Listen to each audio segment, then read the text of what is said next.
Paz do Senhor, você é muito bem-vindo, é uma alegria poder estar com você aqui mais uma vez. Me peguei pensando, a gente nesse tempo aqui tem que parar e pensar em coisas boas, né? Eu me peguei pensando na viagem que eu tive o privilégio de fazer para Israel em 2014. E eu me lembro que um dos lugares mais fantásticos que eu passei e que mexeu comigo e me trouxe à memória coisas fantásticas foi Naim. E isso me remeteu ao Evangelho de Lucas, o capítulo de número 7, dos versos de número 11 a 17, que eu gostaria que você abrisse sua Bíblia e lesse comigo. Evangelho de Lucas, capítulo de número 7, versos de número 11 a 17.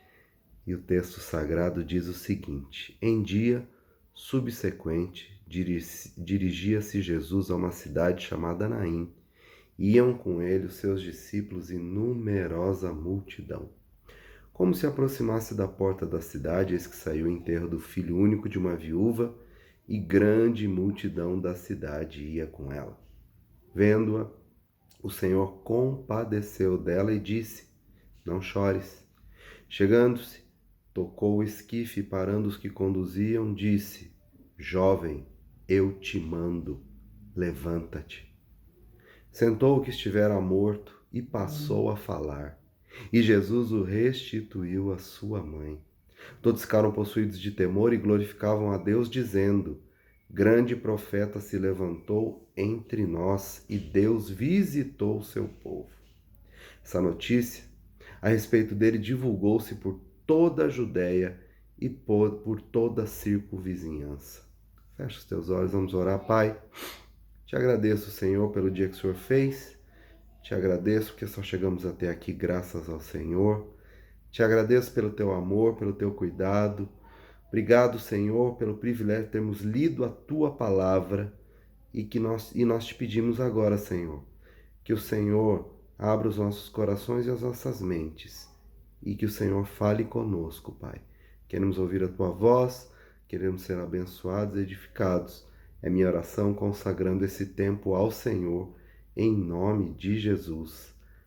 Amém. Muito bem. Muitos milagres de Jesus foram relatados nos evangelhos de Mateus, Marcos, Lucas e João, mas esse aqui está relatado apenas no evangelho de Lucas, capítulo de número 7. É interessante que Jesus estava em Cafarnaum e ali ele curou um paralítico. Em Cafarnaum também ele curou um endemoniado. Muitas curas aconteceram e agora Jesus se dirigia a Naim. E a primeira coisa que eu aprendo, queridos, é que Jesus não dá ponto sem nó. Se ele está indo a algum lugar, se ele fez uma escolha, tomou uma decisão, ele tem planos e tem propósitos. E o texto sagrado diz que uma multidão o seguia. E, queridos, deixa eu dizer uma coisa para você. Quando a gente segue a Jesus, não tem viagem perdida. Jesus ia surpreendê-los com esse milagre. Porque com Jesus é assim. Quando a gente caminha com ele, coisas incríveis acontecem. E é isso que o texto sagrado diz. Em dia subsequente, ou seja, logo após ele ter curado o servo de um centurião, ele vai a Naim e iam com ele os seus discípulos e numerosa multidão. E como se aproximasse da porta da cidade, eis que saía o enterro do filho único de uma viúva, e grande multidão da cidade ia com ela. Um momento de muita tristeza, de muita desesperança, de muito desânimo, foi o que Jesus encontrou assim que ele chega a Naim. Uma mulher viúva, ou seja, alguém que já tinha se deparado com a morte do seu esposo, agora estava indo enterrar o seu filho, seu único filho. Queridos, não dá para imaginar a dor dessa mulher. não dá para imaginar as coisas que deviam estar passando pela sua cabeça. Afinal de contas, o ciclo natural estava não estava acontecendo ali, né? E o que é o ciclo natural? É os filhos enterrando os pais, não os pais enterrando os filhos. Momento de muita contrição, de muita tristeza, assolava aquela vida, assolava as pessoas que estavam ali com ela, seus familiares, enfim, todos aqueles envolvidos, que o texto diz que uma multidão a seguia. E é interessante que o texto sagrado diz que Jesus a viu. É isso que está escrito aí no verso número 13. Vendo-a, o Senhor se compadeceu dela.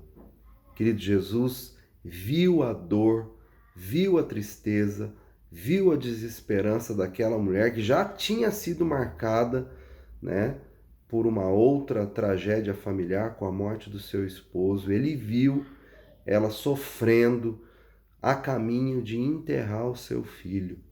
Jesus a viu. Eu não sei como é que você está hoje. Eu não sei de que forma você está vendo esse vídeo aqui agora, mas eu quero dizer a você, Jesus está te vendo. E o texto sagrado diz que Jesus não só a viu, como se compadeceu dela. Jesus se compadece de mim, se compadece de você. O que é a compaixão? Compaixão é sentir a dor do outro como se fosse a nossa. E é isso que acontece. Jesus se compadece. Jesus sentiu a dor daquela mulher como se fosse a dele. Jesus se coloca no lugar dela e libera uma palavra para ela, dizendo para que ela não chorasse. E Jesus não só vê, não só se compadece, Jesus age. O texto sagrado diz que ele chega, está aí no verso número 14, e toca a esquife. E parando os que o conduziam, disse: Jovem, eu te mando, levanta-te. No costume dos judeus, era proibido se tocar os mortos, mas Jesus não está preso aos costumes, aos hábitos, às manias, às modas, né, das pessoas. Jesus vai, toca aquela esquife, as pessoas param para ver o que ele vai fazer. A viúva espera nele com certeza e ele então dá a ordem. Ele toca aquela esquife e o impossível, o ilógico acontece. Porque essa é a especialidade do Senhor, transformar o impossível em possível, o que é ilógico em algo real. E é isso que acontece. O morto reviveu, porque Jesus é maior do que a morte, Jesus é maior do que tudo. E o milagre, então, aconteceu. Jesus o levantou, Jesus restituiu aquele filho à sua mãe. E nessa tarde, nesse tempo que nós estamos aqui juntos, eu quero dizer a você, seja lá o que você perdeu. Muitos de nós perdemos a liberdade de ir e vir nesses dias. Muitos de nós temos perdido a paz, alguns perdido a saúde, alguns têm perdido a esperança, alguns têm perdido a fé. Mas eu quero dizer a você que Jesus tem poder para restituir, seja lá o que você perdeu. Então quero desafiar você a confiar nele, a descansar nele, a esperar nele e esperar dele. Ele te vê. Você não está sozinho, nunca esteve, nem nunca vai estar.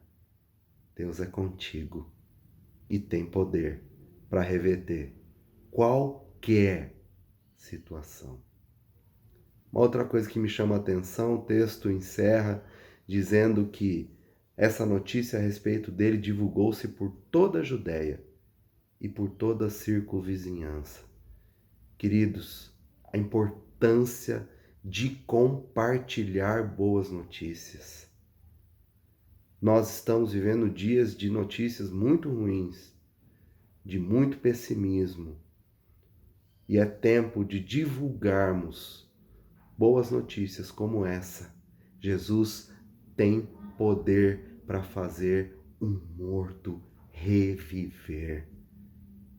Ou seja, Jesus tem poder para mudar toda e qualquer situação. Jesus tem poder para reverter todo e qualquer problema. Jesus tem poder para acabar com todo e qualquer dilema. Então espalhe a notícia.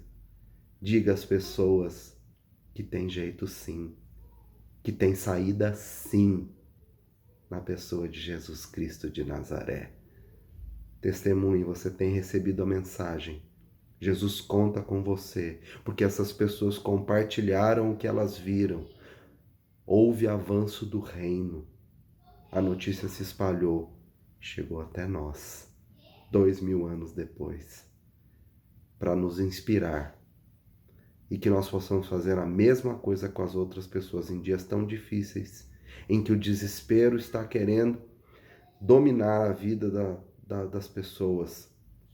Vamos levar as boas notícias. Vamos dizer ao mundo aí fora que tem jeito sim, que Jesus pode resolver qualquer situação. Deus te abençoe. Fica firme. Vamos em frente. Deus está no controle de todas as coisas.